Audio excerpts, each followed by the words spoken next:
Lorsqu'on se marie, lorsqu'on veut se marier, on regarde à 3 choses majeures que Dieu t'aide. Ma fille vient.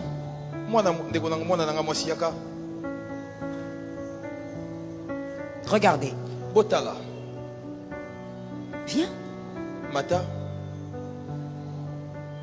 Viens jusque là. Merci. Lorsque il y a une femme, je commence par les hommes, hein, parce que vous avez été créé en premier, c'est toujours vous qui créez des problèmes aux gens. Lorsque vous êtes un homme, il y a une femme que vous voyez. Au fait, vous vous approchez pour proposer à cette femme quelque chose parce que Rachel vous a attiré. L'atout de Rachel, c'est quoi? C'est la beauté. Vous vous approchez d'abord auprès d'une femme parce qu'elle est belle. Et quand vous arrivez auprès d'elle, la deuxième chose essentielle à regarder, c'est son caractère. Comment vous allez le regarder? En l'écoutant parler, en la regardant vivre. C'est la deuxième chose à faire. La troisième, c'est de vérifier si en elle il y a les potentiels capables de vous propulser. Écoute-moi très bien. On ne met pas le moteur d'un hélicoptère dans un avion. Tout homme ne peut pas propulser toute femme ne peut pas propulser tout homme. C'est question de calibre. Il y a des calibres qui ne sont pas compatibles. La femme qui est là, elle a tellement de potentiel que l'homme qui veut l'épouser n'a pas assez d'énergie pour propulser cette femme.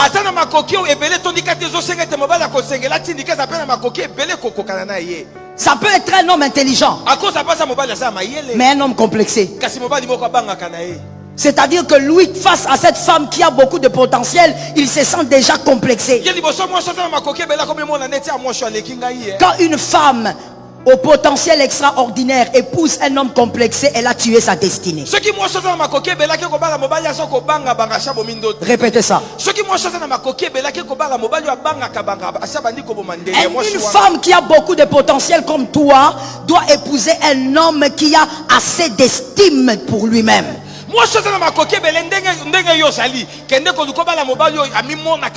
Même si tu montes en promotion, cet homme se sent chef.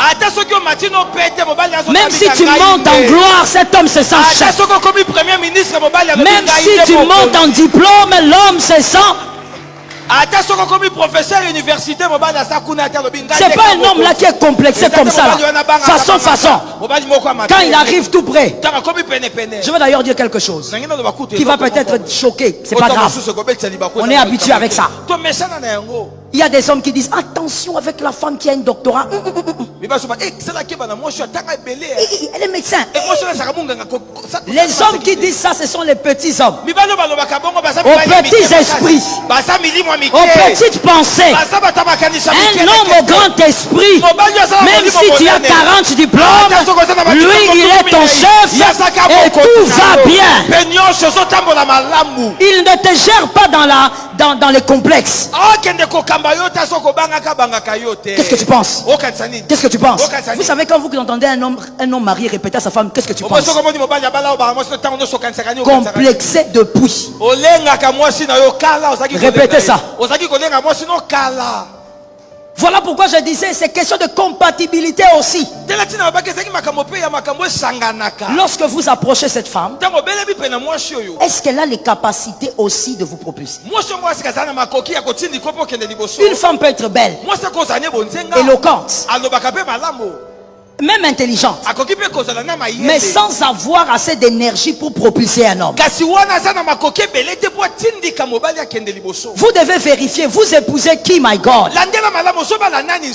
C'est pour toute la vie. Si vous aurez 60 ans de mariage, c'est pour toute la vie. Si tu épouses Rachel, tu t'approches, que tu constates qu'elle est belle, mais en elle, il n'y a pas les capacités pour te propulser. Restez amis. Ça tombe sur toi, ma fille. Restez amis. Moi, je n'ai jamais compris un phénomène.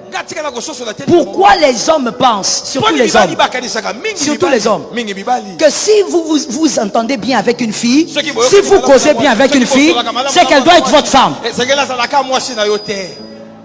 Non. On peut bien causer avec une fille, aimer même sa compagnie. Elle est une personne qui te fait du bien, mais elle n'est pas ta femme. Parce que être femme de quelqu'un, ça dépend de beaucoup de choses. Comment comprendre que Mobutu avait une femme? Oh God. Comment comprendre que Hitler avait une copine? Ça donne la chair de poule. Mais elle n'avait pas la chair de poule. Elle était bien. Il faut vérifier si la personne que tu vas prendre n'est pas Rachel.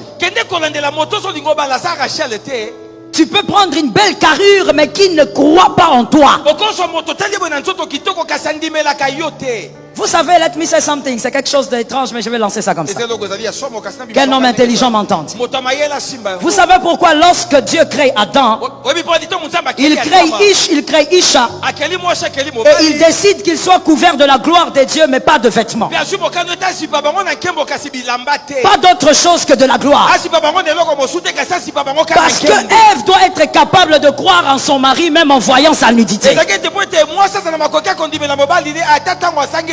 Même en regardant sa nudité, elle doit être capable de croire en son mari.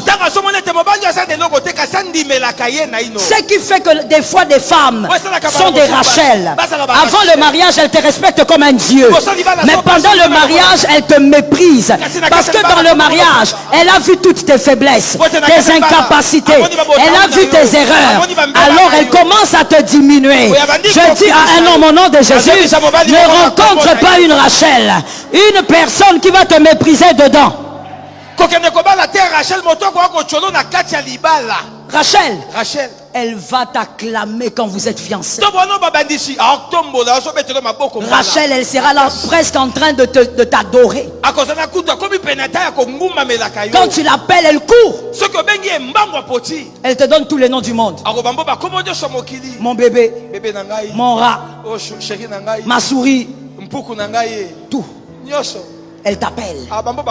Mais quand vous vous mariez, quand tu parles, Rachel te regarde avec dédain. Elle te regarde avec mépris. Elle se dit, celui-ci va m'amener où? D'ailleurs, je regrette pourquoi je suis tombé sur quelqu'un comme ça. Regarde quel genre de vie j'ai. Quand tu vois une femme, je donne le secret, elle n'est pas forcément très belle. Léa, elle est comme elle est. La Bible dit même qu'elle avait des yeux délicats. Est-ce que je suis laid? Bon, de toutes les manières, on dit qu'il n'y a pas de vilaine femme sur la terre.